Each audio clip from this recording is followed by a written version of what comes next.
quiero simplemente usar como punto de partida unos versículos del Evangelio según San Juan, porque quiero hablar acerca de precondiciones para evangelismo efectivo, algunas cosas que son necesarias para poder ser efectivos evangelistas.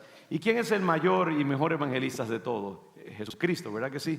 Y vemos en un pasaje que yo voy a usar la semana que viene para ilustrar los principios que voy a discutir esta tarde, cómo el Señor puso en práctica muchas de las cosas que yo voy a señalar en este día. Y vemos a Cristo en el capítulo 4 del Evangelio según San Juan. Y si es problema, no te preocupes, Marlene, lo mejor es que te concentres en lo del PowerPoint, y si no, está bien. Pero me pueden escuchar Juan 4, la mujer de Samaria que vino a sacar agua, y Jesús le dijo, versículo 7, dame de beber, pues sus discípulos se habían ido a la ciudad a comprar de comer.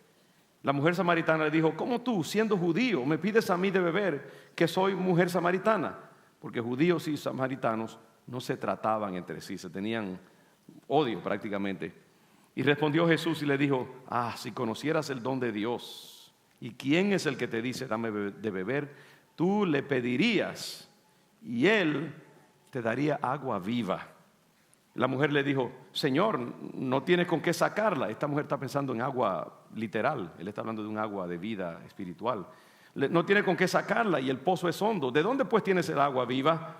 ¿Acaso eres tú mayor que nuestro padre Jacob, que nos dio este pozo del cual bebieron él, sus hijos y sus ganados? Respondió Jesús y le dijo, cualquiera que bebiere de esta agua, es decir, el agua material física, volverá a tener sed. Mas el que bebiere del agua que yo le daré, no tendrá sed jamás, sino que el agua que yo le daré será en él una fuente de agua que salte para vida eterna. Lo voy a dejar allí. Padre, gracias por tu palabra. Ayúdanos ahora a entrar de lleno en estas palabras de vida que nos han de edificar y llenar de esa energía que solo tú tienes para nosotros. En el nombre de Jesús, amén y amén.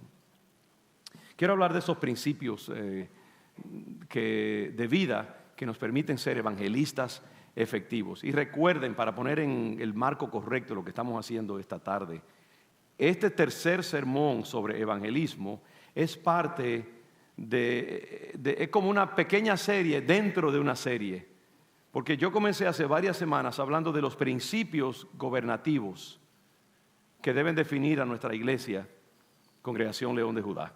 Y hemos hablado de ser una iglesia que sea una señal a la ciudad, una iglesia bíblica, fundamentada en la palabra de Dios, una iglesia de gente que está en proceso continuo de transformación y renovación espiritual, una iglesia de gente que sea tolerante y paciente con aquellos que están en lucha, poniendo sus vidas en orden, pero que están peleando como todos en una manera u otra. Y ser una iglesia que nos animemos unos a otros, tengamos misericordia, compasión, seamos receptivos y hospitalarios a aquellos que todavía no conocen al Señor totalmente o que están en proceso en sus propias vidas.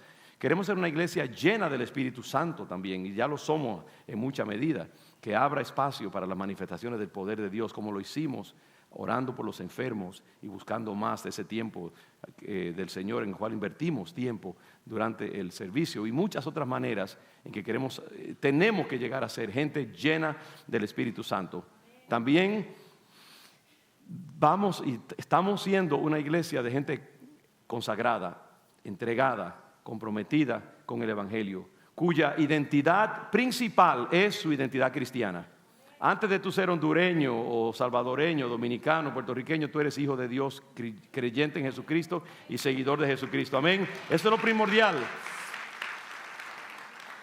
Tu profesión no te define, tu sexualidad no te define, tu nacionalidad no te define, tu proveniencia étnica no te define, tu estatus socioeconómico no te define. Lo que te define, si tú eres miembro de esta congregación, es que tú eres un seguidor, una seguidora de Cristo Jesús, y que tú tienes un pasaje ya sellado para ir al cielo. Amén. Con visa, con residencia y con todos los powers. Amén. Esa es tu identidad. Lo demás es secundario. Y lo último que dije fue entonces que también tenemos que ser una iglesia compuesta de gente evangelística, una iglesia que tenga hambre y sed de ver almas entrar al conocimiento de Jesucristo. Entonces, al entrar a ese otro valor de evangelismo, me he tenido que detener porque es un valor que para mí está cobrando cada vez más y más importancia. Y yo siento una desesperación santa de que nuestra iglesia se convierta en una iglesia terriblemente evangelística, peligrosamente evangelística, peligrosamente para el diablo, no para las almas, porque las almas necesitan conocer a Cristo. Pero yo veo aquí ahora mismo hay un espacio ahí vacío en el medio de este grupo aquí, hay varios asientos vacíos, tenemos que llenar esos espacios. Amén. Es más, podrían estar llenos si mucha gente no se quedara en la casa por otras razones. Pero queremos también una iglesia de gente firme, clara, que su vida, porque cuando somos cristianos comprometidos, lo primero que nosotros pensamos es la casa de Dios, mi vida, alimentarme, congregarme, y eso para mí es primordial, pero también traer vidas al conocimiento de Jesucristo, llenar la casa de Dios de almas salvadas. Y entonces, yo hablé el domingo pasado y el anterior acerca de principios bíblicos que justifican por qué tenemos que ser evangelísticos, por qué tenemos que testificar. Y hemos visto que la Escritura hace que el evangelismo sea la razón de ser de la iglesia. Pedro, cuando se convirtió en el mar, después de ver la pesca milagrosa, y cogió un temor terrible, porque al ver esos peces acudir en el peor de los momentos, las condiciones no estaban prestas para pescar, pero la barca se llenó de peces, una pesca verdaderamente impresionante, y él se entendió que estaba delante de la presencia de Dios mismo en la persona de Jesús. Se llenó de terror como judío que pensaba que la presencia de Dios lo mataría porque era un hombre pecador. ¿Y qué le dijo el Señor Jesucristo cuando Pedro le dice: Señor, apártate de mí porque soy pecador? Jesús le dice: no temas, Pedro, porque de hoy en adelante serás ¿qué? Serás pastor. No, de hoy en adelante serás maestro de escuela bíblica. De hoy en adelante serás un hombre de negocios dedicado a dar dinero a la iglesia. ¿Qué le dijo? Serás pescador de hombres y mujeres, de paso, hermanas. Tenemos que ser abarcadores. El Señor usó la palabra genéricamente.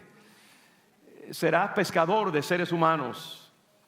Y esa era la identidad de Pedro de ese momento en adelante. Él iba a vivir y Pedro honró eso. Y vivió el resto de su vida predicando la palabra. Cuando Pablo se convierte, o Dios lo convierte, lo tumba del caballo, y el Señor envía a alguien a que ore por él, dice: mira, él me va a representar ante reyes y gobernantes, y yo le voy a enseñar lo mucho que él va a tener que sufrir por mí. ¿Por qué? Porque Pablo iba a predicar el evangelio. Pablo iba a ser el gran apóstol Pablo, que iba a pasar el resto de su vida viajando por todo el mundo clásico grecorromano, predicando el evangelio y estableciendo iglesias en diferentes lugares. ¿Por qué? Porque para eso había sido llamado, para ser un portador de la palabra de Dios, y nosotros también. Entonces eso fue, pero después de yo discutir esos principios bíblicos, se me ocurrió que hay algo bien importante, y es lo siguiente. Ok, digamos que usted dice: ¿sabe qué, pastor? Me convenció. De acuerdo, ya yo sé que yo tengo que predicar el evangelio, pero hay algo bien importante, es que hay toda una serie de comportamientos y de herramientas e instrumentos que tú necesitas y actitudes que tú necesitas para poder ser ese evangelista efectivo. Hay algunos recursos que yo quiero compartir contigo. Hay un estilo de vida, hay unas acciones que tú tienes que tomar una vez que tú sabes que tú debes compartir la palabra de Dios, para ser efectivo en ese quehacer de evangelizar a otros y traerlos al conocimiento de Jesucristo. Y lo primero que yo tengo aquí es esto: hay que cultivar una vida de oración. Hay que orar. ¿Por qué? Porque la oración es lo que te da poder. La oración es lo que te abre y te hace penetrable a las instrucciones de Dios. La oración es lo que te da la convicción interna para que cuando tú hables de Cristo lo hagas con autoridad y con efectividad. La oración es lo que coge esa goma que está desinflada y sin aire y la pone tensa para que puedas llevar adelante el vehículo del evangelismo. ¡Wow! ¡Qué bien sonó eso! Apúntelo ahí. ¿Sabe que la oración es como una generadora de presión espiritual? Yo les digo, hermanos, que sin oración yo me vuelvo la persona más neurótica del mundo. La oración es lo que me centra, lo que me quita el exceso de preocupación y lo que me hace consciente de la presencia de Dios en mi vida.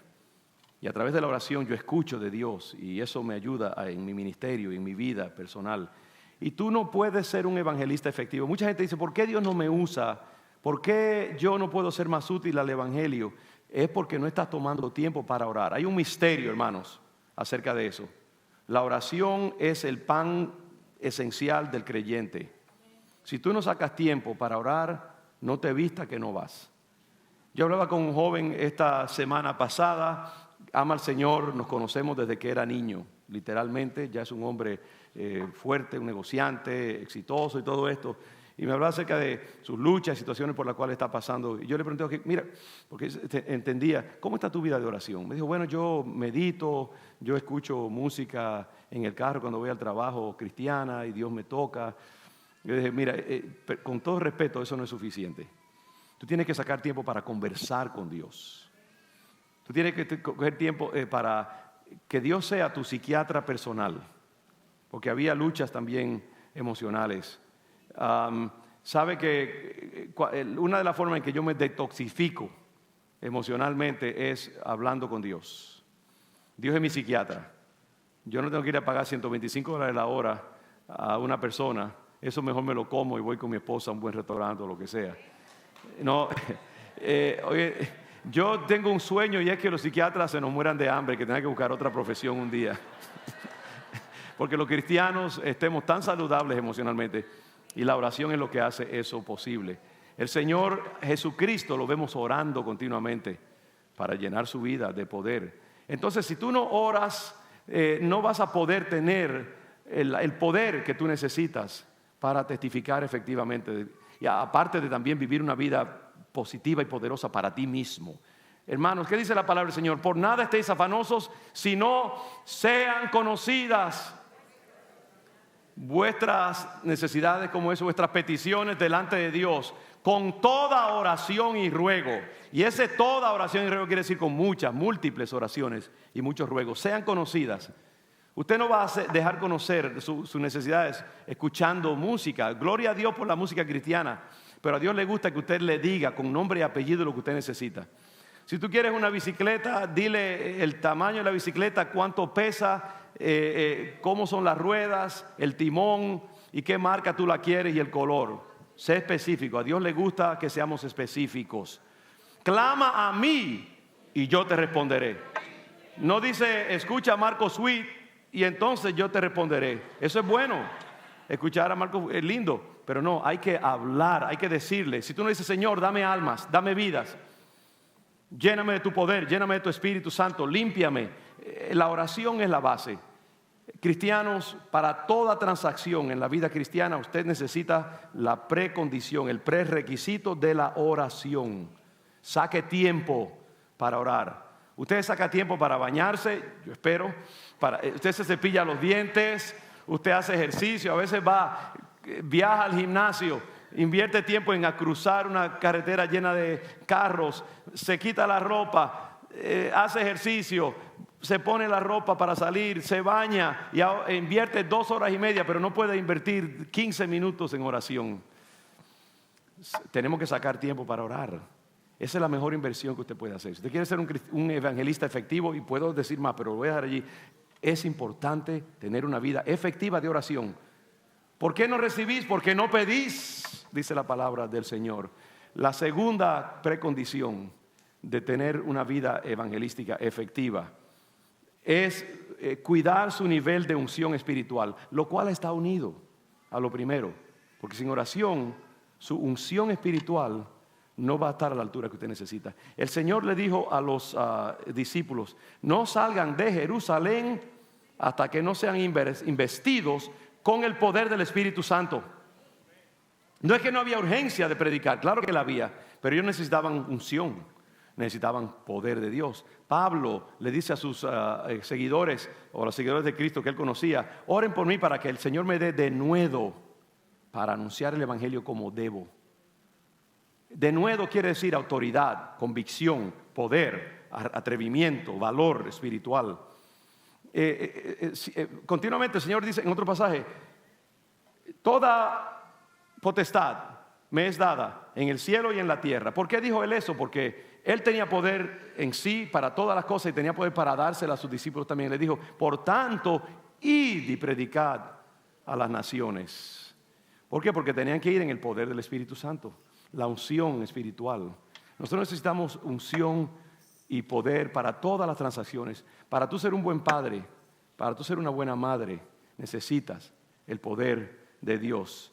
Nuestra hermana Julia Mejía, que está buscando ser concejal, Julia necesitará sabiduría espiritual, necesitará poder de Dios. Cuando Salomón iba a ser investido como rey, Dios le dijo en un sueño: pídeme lo que tú quieras. Y Salomón no le pidió riqueza, no le pidió la cabeza de sus enemigos. Le dijo: Señor, dame sabiduría para yo gobernar a mi pueblo. Toda transacción, si tú eres una madre soltera, tú necesitas unción de Dios para sellar a tu hija o a tu hijo con pasión por Dios, meterle ese fuego en su corazón y en su vida. Si tú tienes 2 o 3 personas que trabajan para ti, necesitas unción de Dios para ser un buen jefe, una buena jefa. Para todo necesitamos el poder de Dios. Lo que el movimiento pentecostal ha hecho visible y necesario en el mundo en el siglo XX, cuando comenzó el movimiento pentecostal, es la idea de poder, la necesidad de poder. Y si usted mira la Biblia a través de todos los pasajes del Nuevo Testamento, usted ve que el poder está implicado en todas las cosas. Pablo dice: todo lo puedo en Cristo que me fortalece. Antes, en todas estas cosas somos más que vencedores por el poder de Dios que está en nosotros. El poder está en todas partes. Para mover cualquier cosa en el universo se necesita energía, se necesita combustible. Todo movimiento, toda inversión en el universo necesita energía, de alguna manera u otra. Y tú necesitas la unción de Dios. Y tú tienes que decir: ok, ¿cómo me siento yo? Muchas veces usted se levanta y no le huelen ni las azucenas. El pastor predica y usted ni lo oye porque está en otro mundo. Usted canta y lo está haciendo simplemente por no dejar. Usted tiene que medirse. Cuando usted ve que no hay esa unción, esa llenura, esa urgencia, ese amor, ese apetito, ese disfrute de la palabra de Dios, de las cosas de Dios, métase de cabeza en oración y busque esa unción espiritual. Mucha gente no es efectiva en el evangelismo porque no tiene la unción de Dios en sus vidas. Cuando tú tienes la unción de Dios, que ha venido a través de una batalla por tus despojos espirituales, cuando tú hablas, tu voz tiene un toque, un timbre que la gente escuchará y entenderán que viene de parte de Dios. ¿Por qué los hijos de Esceva, que están en el libro de los Hechos, recuerdan ese pasaje, reprendiendo demonios? Te reprendemos en el nombre de Jesús, el que predica a Pablo. El demonio le dijo: bueno, yo conozco a Jesús y a Pablo, pero ustedes no. Y le desfarró la ropa de encima. Salieron huyendo desnudos y humillados. No tenían unción, no tenían poder. Satanás anda como león rugiente buscando a quien devorar en el siglo XXI, en el 2019, en el South End, en Roxbury. Y usted necesita poder y unción de Dios. No solamente para derrotarlo en su vida, sino para arrancarle almas. La Biblia dice bien claro que para despojar la casa del hombre fuerte hay que atarlo primero. Y si ese hombre fuerte, usted no tiene más fuerza que él, usted no lo va a atar. Lo va a atar a usted más bien. Hay gente que anda por allí tratando de liberar a la gente que está en adicción de droga, y muchas veces quedan ellos adictos porque no tienen suficiente unción de Dios en su vida. Necesitas unción. Tiene que ser un hambriento para la unción de Dios. Tienes que buscar la unción. Como pentecostales, nosotros tenemos que saber que todo se mueve con unción. Hay un anuncio por allí que dice que todo va mejor con Coca-Cola. Yo digo, todo va mejor con la unción de Dios. Amén, incluyendo el evangelismo. Otro punto que tenemos que analizar es nuestro nivel de consagración. Tercer punto. No esperen, simplemente puede poner el próximo. Nuestro nivel de consagración. Diga consagración conmigo. Recuerda lo que yo dije anteriormente, que uno de los valores de esta iglesia es de gente comprometida y consagrada al Señor, entregada al Señor. ¿Por qué la consagración es tan importante? Porque la consagración es Dios no puede usar una persona que tiene un pie en el mundo y otro pie en el evangelio. Para Dios todo es sí y amén. Dice la palabra que Dios no comparte, Dios es monógamo, Él no comparte su amor con nadie. Dios es un Dios celoso, dice la Biblia. No celoso en la manera neurótica que muchos hombres y mujeres son celosos, no. Es celoso en el sentido de que Él se cuida su nombre y su persona. Y Él no va a compartir su gloria con una persona que tiene un pie en el mundo y otro pie en el Evangelio. En el cristianismo tú tienes que meterte de cabeza en tu identidad cristiana. Y si tú no estás comprometido con el reino de Dios, y el reino de Dios no es la totalidad de tu vida, Dios no te va a usar para traer a otros al conocimiento de Jesucristo. Cuando una persona está comprometida y santificada, ¿qué quiere decir la palabra santificado? Apartado. Los sacerdotes antes de servir al Señor eran consagrados, se les ungía con aceite, en señal de que ellos vivían una vida separada para servir a Cristo, para servir a Dios, a Jehová en el Antiguo Testamento. Pero nosotros traspasamos eso mismo. Nosotros somos que santos, ¿verdad que sí o no? Porque dice, cuando Pablo escribe, dice a todos los santos en Corinto. Hoy él escribiría a todos los santos en Roxbury. Aunque algunos de esos santos tienen sus cachitos, todavía hay que arrancárselo bien. Pero todo cristiano es un santo, está apartado para la obra de Dios. Y por lo tanto tenemos que consagrarnos, tenemos que medir, ¿a dónde estoy yo? Hermano, muchos de nosotros no recibimos más de Dios porque no hemos entregado la totalidad de nuestro ser al Señor. Y Dios está poniendo en mi alma ese sentido de imperiosa necesidad de que esta iglesia se caracterice por cristianos no pasados por agua, sino hervido hasta que el huevo está totalmente duro como una piedra. Amén. Tenemos que consagrarnos al Señor. ¿Y sabe qué? Mucha gente dice, no, yo no puedo hacer eso porque entonces yo voy a ser un aburrido, la gente no va a querer estar conmigo, siempre voy a estar con el moco para abajo, yo voy a parecer una bruja sin maquillarme ni nada, y tienen temor de... Hermano, no hay nada más bello que santificarse al Señor y entregarse completamente. Es cuando Dios comienza a obrar en tu vida y comienza a hacer cosas maravillosas. Es cuando comienzas a disfrutar de la vida. Como dice la palabra, entonces comprobaréis la bondad, la buena voluntad de Dios, agradable y perfecta. Cuando tú estás sirviendo al Señor con todo tu corazón, con todas tus fuerzas, entonces tú comienzas a recibir las cosas de Dios, incluyendo ver almas venir a los pies de Cristo a través de tu vida, que no hay mayor gozo que ese. ¿Cómo está tu nivel de consagración? Pídele al Señor que te entregue totalmente. Ya, mira, para de sufrir, entrégate al Señor. Tírate de cabeza en la piscina de una vez por todas, muere ya. Está como los pececitos cuando salen del agua ahí, aleteando, ya, cállate y tírate de una vez ya. Muérete completamente para que Dios te dé vida entonces y te use para su gloria. Un pueblo consagrado al Señor. Tenemos también, si queremos ser evangelistas efectivos, tenemos que cultivar deliberadamente relaciones que conducen al evangelismo. Cultivar relaciones que conducen al evangelismo. ¿Por qué es importante eso? Cultivar amigos y relaciones. ¿Sabe lo que pasa? Dicen los expertos que las personas que se convierten al evangelio, después de unos cuantos meses o no sé cuánto tiempo, la mayoría ya pierden su contacto con la gente de afuera. Mire que el que le acaba de decir que se consagre, está diciendo también que usted tiene que mantener amistades porque ¿cómo usted va a evangelizar a otros si no tiene contacto con ellos? No, hay que tener contacto con la gente. Hay gente que son tan santos que no sirven para nada, ¿sabe? Ni para ellos mismos es más. No, yo a veces le he dicho hermanas, yo le doy la mano y me dan 4 dedos, así, mongos. Yo digo, hermana, no se preocupe, perdone si ofendo a alguien acerca de eso. Tranquila, usted no se va a contaminar. No, yo creo que nosotros tenemos, y esas cosas nos las enseñan allá afuera. Le voy a decir una historia a riesgo de pasarme del tiempo, pero el viernes Mike estaba allí. Fuimos a una vigilia y a mí la Biblia se me quedó en la iglesia. Y entonces tenía que usar el celular y yo tenía que predicar. Y era el primero de una retahíla de pastores que estaban allí que iban a predicar en esa vigilia. Y yo decía, cuando yo subo aquí arriba con un celular me van a decir, este pastor es un impío. Así que estuve ahí Estoy abriendo mi corazón. Y fui a donde estaba Leslie y Vanessa estaba por allí. Y le dije, Vanessa, tú tienes una Biblia por ahí que me preste, para no subir con el bendito celular, porque la gente... Y Vanessa, mire si Dios tiene un sentido del humor, me sacó una Biblia que pesaba como 43 libras. Mire que la mía es grande, pero esa Biblia yo tuve que cargarla con las dos manos así, llevarla así. Y era como que Dios dijo, no te preocupes, hijo mío, yo te tengo cubierto. I'm covered, I got you covered.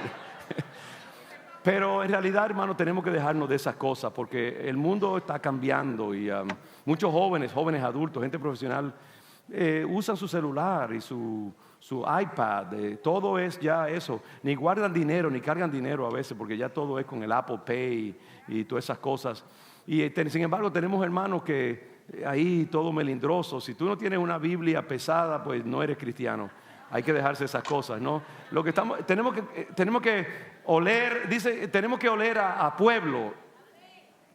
Tenemos que ser gente accesible. Los cristianos nos reímos, los cristianos tenemos amigos en el mundo y estamos en el mundo, pero no somos del mundo. ¿Te entiendes? Ahora no vaya por ahí a una discoteca y si lo encuentran diga que está evangelizando. No, eso no es. No. Amén. Si tú lo estás haciendo, gloria a Dios, ¿por qué no? Mire, está bien. Pero lo que quiero decir es que tenemos que vivir vidas, si la sal no se mezcla con algo, entonces no sirve para nada. Está en el salero y no se usa. Somos luz del mundo, tenemos que estar en el mundo, pero no ser del mundo. Usemos nuestras relaciones sociales y otras cosas y cultivemos relaciones que nos permitan ser evangelísticos con los demás. Bien importante. La próxima valor es que tenemos que estar alertas a las oportunidades para evangelizar. Porque muchas veces el Señor va a poner a alguien en tu camino y tú vas a estar allí como un idiota y Dios está diciendo, mira, háblale. Y tú estás hablando de los Red Sox y del precio de la habichuela que está alto, lo que sea. Y Dios está diciendo, mira, háblale acerca de mí. Mire cómo el Señor, en el caso de la samaritana, que voy a hablar acerca de eso el domingo próximo, usa una oportunidad. Esta mujer está buscando agua y Él usa esa oportunidad para iniciar una conversación acerca del agua, que lo va a llevar a hablar del agua de vida que es Él. Dios le da una oportunidad, Él la aprovecha. Dios te da oportunidades en muchas diferentes maneras en tu vecindario. Cuando estás saliendo de tu casa con un vecino, hay muchas formas en que tú puedes compartir la palabra de Dios. Pídele al Señor, ahí viene la vida de oración. Ora para que el Señor te abra oportunidades. Ora para que el Señor abra la mente de los incrédulos, para que su mente sea abierta, porque están atados muchas veces. Haz una lista de personas por las cuales orar para que el Señor los traiga y los abra al Evangelio. Entonces hay que estar alerta. No desperdicies oportunidades que Dios te está poniendo. Muchas veces no vemos porque no estamos buscando, no estamos esperando. Pero yo creo que tenemos que estar continuamente acerca de alguien que Dios pueda poner en tu camino para compartirle el Evangelio. Busca y está alerta a oportunidades. Próximo valor, voy rapidísimo aquí. Pelea contra la timidez y la incomodidad. Lucha contra la timidez y la incomodidad. Gracias. ¿Por qué? Les digo algo, hermanos. Muchas veces nosotros tenemos temor de compartir el Evangelio. Y eso es una de las cosas. A veces queremos respetar la privacidad de la gente. No queremos ofender. Y el diablo se ha encargado en el siglo XXI de llenar a la gente de impulsos de privacidad falsa. Y de este es mi espacio, no me lo violes. Respeta mi religión y no te metas en mi vida. Y entonces nosotros hemos como absorbido eso. Y entonces muchas veces nos sentimos incómodos cuando hay una oportunidad de compartir el Evangelio. Y entonces la timidez nos impide, o el falso respeto a la privacidad de la gente. Y muchas veces ellos están deseosos que le hablemos. ¿Cuántas veces nos hemos sorprendido de tímidamente atrevernos y ver que la puerta está abierta para compartir con la gente? Muy pocas personas, yo creo, te van, si tú le dices en una conversación que es apropiado. ¿Puedo orar por ti antes de irnos? Me gustaría, hay algo, yo soy una persona de oración. Hay algo por lo cual yo pueda orar por ti.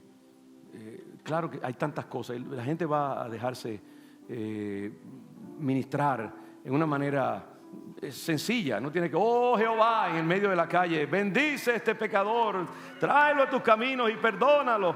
No, simplemente hasta con los ojos abiertos, hablando de no ser demasiado santurrones. Yo oro con los ojos abiertos. ¿Dónde dice en la Biblia que usted tiene que orar con los ojos cerrados?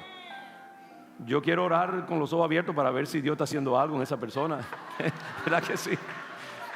¿Qué bateador cierra los ojos para orar? No, usted tiene que manténgase. No es que si cierra los ojos está bien. Lo que quiero decir es que, de nuevo, esas son cosas, convencionalismos. Es bueno, pero usted puede en un restaurante, a veces la persona no tiene experiencia, quizás quiere proteger. Ore con los ojos abiertos ahí, calladito, bendiga la comida. Es una manera.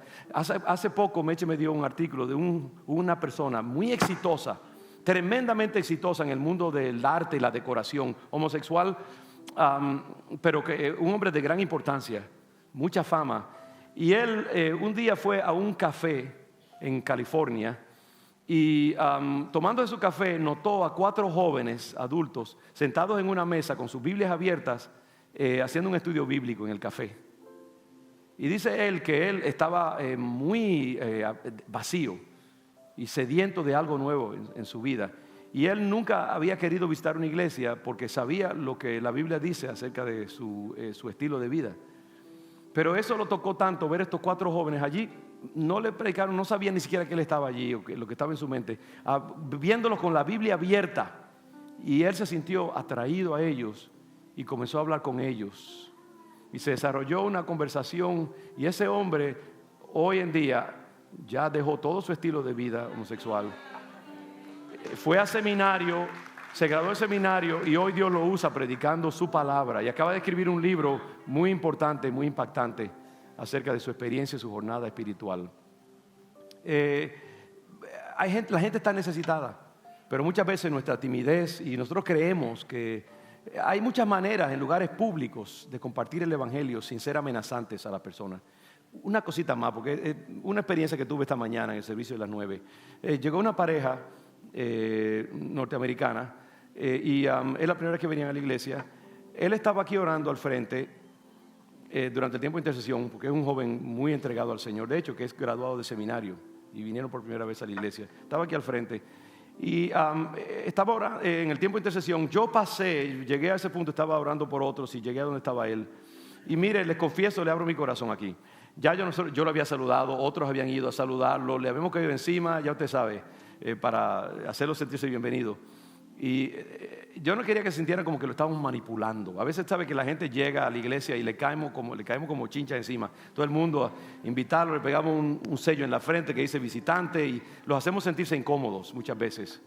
Entonces yo no quería que él pensara como que, wow, ya aquí viene el pastor también a orar por mí.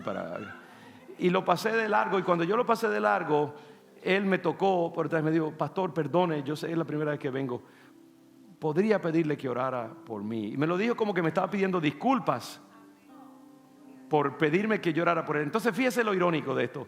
Yo estoy sintiendo respeto por él y por eso no oro por él, para que no, y él está pensando que me va a importunar pidiéndome que yo ore por él.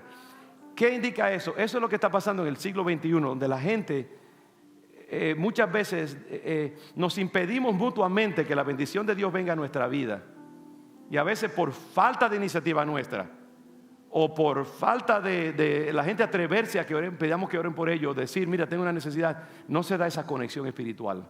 A menos que nosotros no venzamos la timidez y la incomodidad. Así como le digo eso, puedo decirle también cómo Dios también me usó esta semana pasada para acercarme a personas que yo pensaba, no, mejor las dejo porque ya traté y dijeron que no. Pero Dios abrió, cuando yo toqué un poquito más la puerta, Dios entonces abrió la oportunidad. Y así tenemos que hacer nosotros. Tenemos que vencer. Muchas veces es una cuestión no espiritual, sino mental, emocional, que tenemos que imponernos sobre el temor y ver a Dios abrir el mar delante de nosotros. Otro punto, tenemos que desarrollar un ardiente deseo. Diga ardiente. Deseo. Un ardiente deseo de ser ganadores de almas. Nosotros tenemos que llegar al punto de la desesperación. Una de las cosas de las cuales Dios me ha estado hablando últimamente es de la importancia de la desesperación en muchas áreas de la vida cristiana. Sabe que hasta que una persona no llega al punto de la desesperación, cuando tiene una atadura espiritual, no puede ser sanada. Hasta que una persona no llega al nivel de desesperación, cuando tiene situaciones en su vida que le están impidiendo entrar al evangelio y no busca de Dios con deseo ardiente, no es liberada por Dios.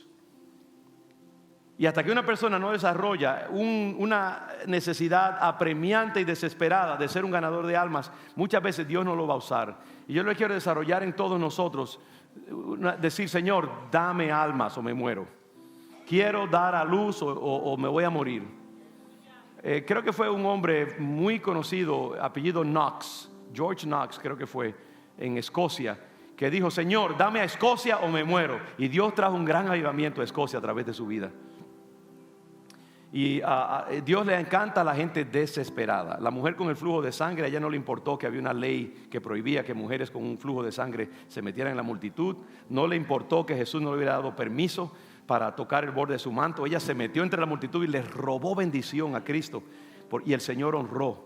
Tuvo que honrarlo porque él ni sabía. Le robó poder y fue sanada. A Dios le encanta a la gente desesperada. Y muchos de nosotros no somos más usados por Dios en ganar almas porque no sentimos esa necesidad apremiante, porque creemos que no, ya yo fui a la iglesia, metí $20 ahí en el cesto de las ofrendas, ya no necesito más nada. A veces lo más importante es ser un ganador de almas. Y tenemos que no estar contento hasta que Dios no te dé tu primera alma, o 2 o 3. Métete en ayuno y oración y rompe brecha, y tú verás que el Señor te va a dar esas almas. Pero tienes que desarrollar un apetito, y así en todas las áreas de la vida, hermanos. Algo que yo le estoy diciendo, eso, hasta que tú no llegas al punto de desesperación, al rojo vivo, Dios muchas veces no va a honrar tus peticiones. Voy a pasar rápidamente. Desarrollar un sentido de urgencia, ya lo sabemos, sobre las almas perdidas. Ese era el anterior, y está conectado a esto, que el cielo y el infierno son reales. Y ya esto es lo último. El cielo y el infierno son reales. ¿Por qué pongo yo esto aquí como una precondición para ser un evangelista efectivo? Y es lo siguiente: ¿sabe que nuestra sofisticación intelectual en el siglo XXI, y a veces sofisticación teológica, a un cristiano que creemos en la palabra de Dios, nos ha llegado al punto de borrar un poco la doctrina del infierno? Y hay muchos cristianos que subconscientemente hemos desdibujado y reducido la urgencia de la doctrina del infierno. Esta idea de que si una persona no tiene a Cristo en su vida y no hace su trato con el Señor y entrega su vida a Cristo y lo confiesa como Señor y Salvador, cree en su obra salvífica en la cruz del Calvario, lo reclama como Salvador personal, compromete su vida con Cristo, no puede ser salva.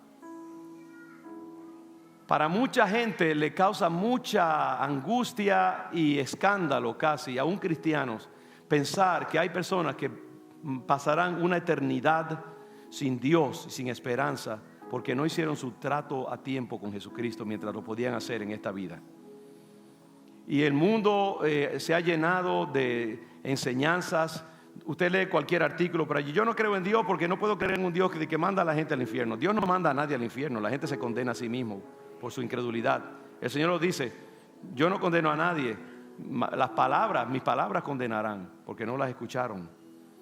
Pero la idea de que hay personas que se van al infierno o se irán al infierno a una eternidad sin Dios y sin esperanza porque no confesaron a Jesús, no lo aceptaron, no lo recibieron como Señor y Salvador de sus vidas, eso es horroroso para el entendimiento racional humano. Pero la Biblia lo dice, el Señor habló. Para nosotros es muy fácil creer en el cielo. Todo el mundo está hablando del cielo, y claro que sí, porque es popular. ¿Quién no quiere ir al cielo? Pero el infierno, pero ¿sabe qué? ¿Cómo sabemos que el cielo es real? Por la misma persona que habló del infierno, Jesús. La doctrina del infierno está desde Génesis hasta Apocalipsis en la Biblia. El mismo amoroso Jesús que murió por nosotros en la cruz para que seamos salvos, habló del infierno y predicó mucho sobre el infierno. ¿Qué dice el versículo más conocido de toda la Biblia? Juan 3:16. Porque de tal manera amó Dios al mundo que ha dado a su Hijo unigénito para que todo aquel que en Él cree, ¿qué? No se pierda. Ahora, ¿qué quiere decir no se pierda? Que no se vaya al infierno. Perdición es perdición eterna. Perdición, perderse es quiere decir no tener relación con Dios en la eternidad. Perderse quiere decir que tú cuando mueras vas a ir a un lugar donde la gracia de Dios no alcanza. Y donde no está la gracia de Dios, ese es el infierno. Yo no sé si es un lugar lleno de fuego, donde hay diablitos con cachito y con tenedor punchándote la carne o lo que sea. Yo no sé. Yo sí sé que es una dimensión donde yo no quiero estar y usted tampoco quiere estar. Es un lugar donde la gracia y la misericordia de Dios no llegan. Porque Dios no puede tener comunión con alguien que no ha sido santificado y purificado por gracia de Cristo Jesús. Eso es lo único que yo puedo decirle a usted. Y si tú no vas al cielo, vas a ir al infierno. Y a mí no me gusta predicar eso. Y tampoco no es como que nosotros vamos a ir donde la gente, mira, conviértete si no vas a ir al infierno. Esa no es la idea, ¿no?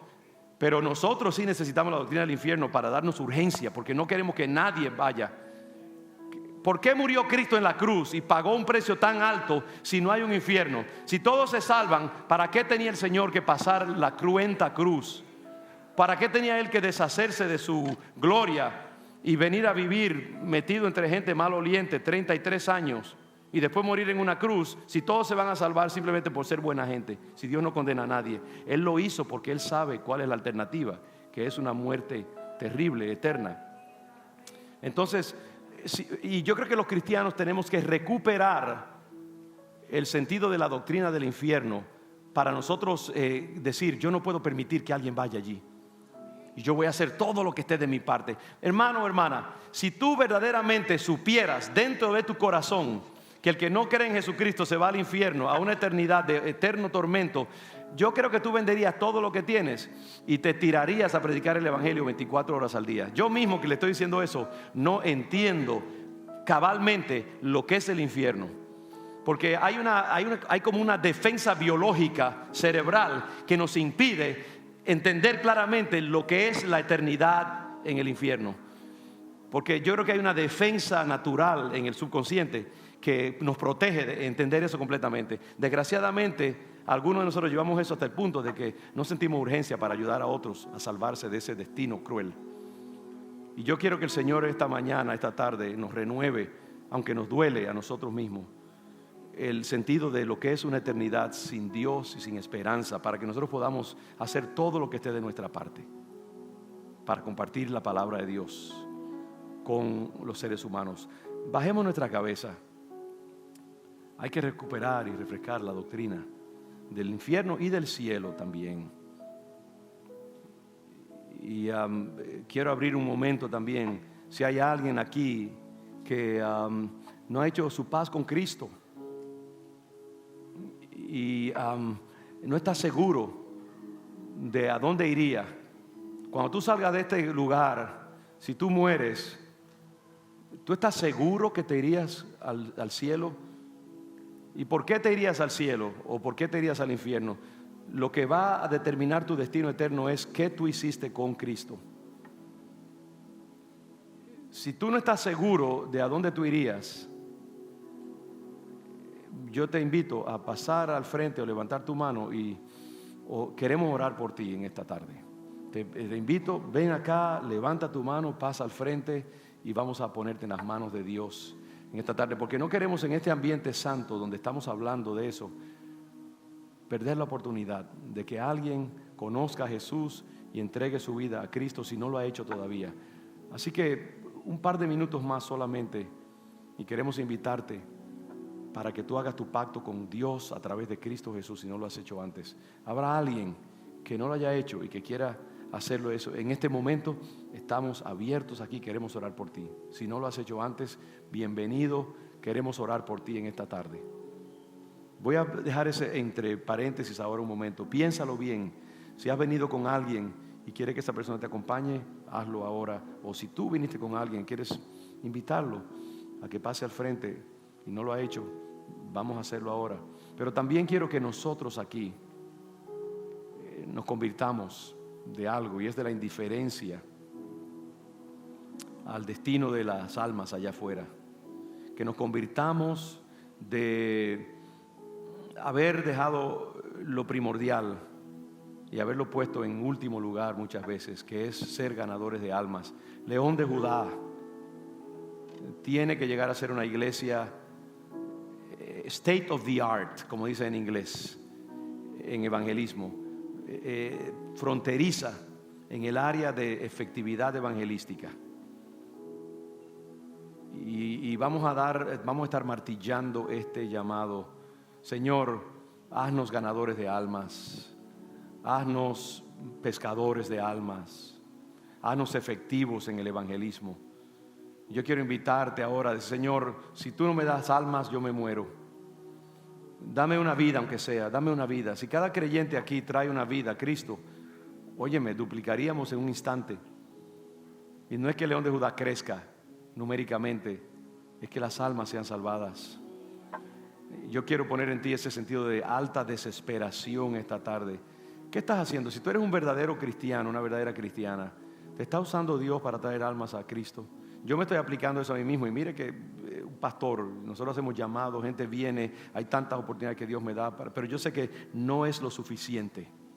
Yo mismo quiero que Dios me lleve a otro nivel de efectividad en el evangelismo.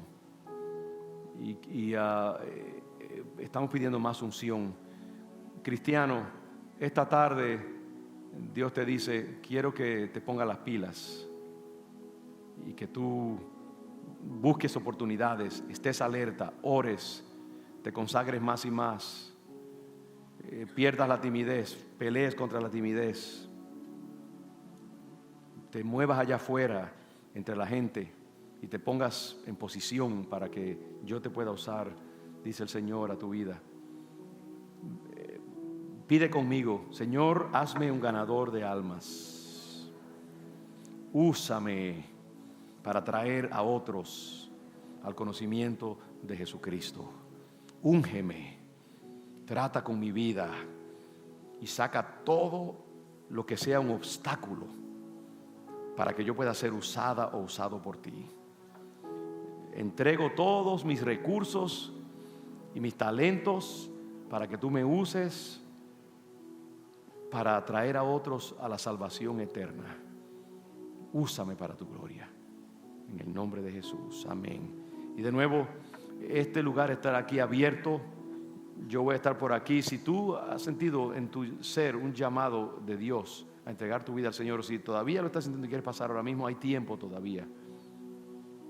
Queremos orar por ti y queremos entregar tu vida al Señor Jesús. El lugar está abierto. Y si no, damos gracias al Señor por lo que Él ha hecho esta mañana, esta tarde, en este lugar. Y yo sé que su palabra no caerá vacía. Vamos a ver muchas almas venir al conocimiento de Jesús. Y veremos su gloria cundir en la ciudad de Boston. Gracias, Señor. Amén y amén. Gloria a Dios. Pongámonos de pie. Vamos a tener una última alabanza y somos despedidos. Dios les bendiga.